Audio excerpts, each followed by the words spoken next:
Hello. Mimi Kenya siwezi hama. Wewe hapana.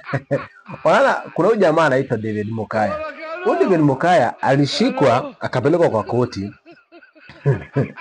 Na reason yake ya kushikwa ni inasemekana ya kwamba alipeana false information kwa internet. akaandika William Ruto. Akaandika William Ruto, alafu akatengeneza state funeral. Akaandika kwamba that is William Ruto amewekwa kwa jeneza, amewekwa kwa sanduku that is, na akaandika RIP, jina RIP. Na akaonyeshana body yake ikitoka RIP funeral home. Sasa wewe shindo, okay, jina RIP unajua inaweza maanisha vitu mingi sana. Si ati wenye wanafikiria ati rest in peace. Hapana.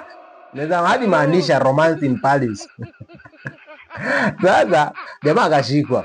Amepelekwa pale hivyo kwa koti. Unaelewa venye tu pale hivyo koti venye kunaendeleaga.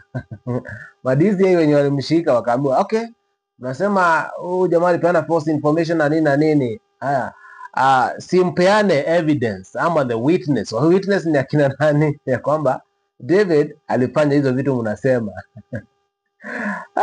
DCI kiko waramba hawakuwa na witness. Sasa after kukosa witness now that nani akaambiwa David, okay, kuna time yako ya kujitetea, changamka haraka haraka.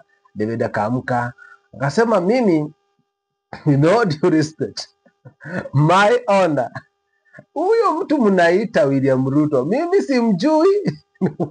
Ni wa nchi gani? Ni wa country gani? Hizo ni stories zenu za ajabu mnanipatia.